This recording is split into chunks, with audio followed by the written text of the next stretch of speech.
Happy evening எல்லாருக்கும். இது நேத்து டியூஸ்டே ஈவினிங் எடுத்த விலாக் தான். எங்க வீட்டுக்கு முன்னாடி இருக்க பிளே கிரவுண்டுக்கு தான் பாப்பாவை கூட்டிட்டு போயிருந்தேன்.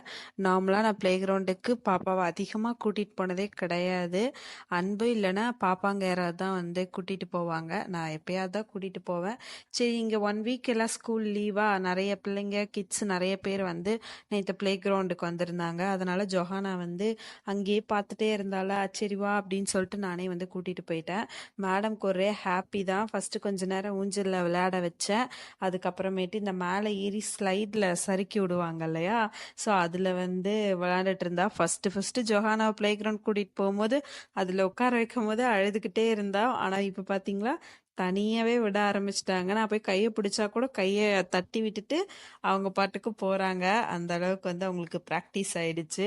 சரின்னு சொல்லிட்டு அடுத்து வந்து பிள்ளைங்க எல்லாரும் எங்க விளையாடுறாங்களோ அதே இடத்துக்கு தான் இவளும் போகணும் அப்படின்னு சொல்லி ஆசைப்படுறா.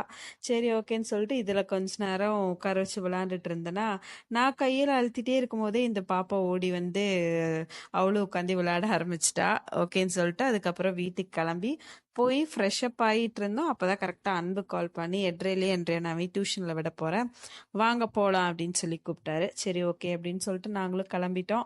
அவங்க டியூஷனுக்கு பின்னாடியே தான் வந்து இந்த பாவு ஆன்ட்டி வந்து பாவு வித்துட்டு இருப்பாங்க. ஸோ இவங்களோட பாவு நல்லா இருக்கும். அக்கா நார்மலாக இங்க இருந்து தான் வாங்கிட்டு வருவாங்க. ஆல்ரெடி ஒரு வீடியோவில் கூட நான் போட்டிருந்திருப்பேன். ஸோ நம்ம ஊர் இட்லி மாதிரியே ஒன்று இருக்கும், ஒரு சைனீஸ் ஃபுட் அப்படின்னு சொல்லிட்டு, அதுதான் இது.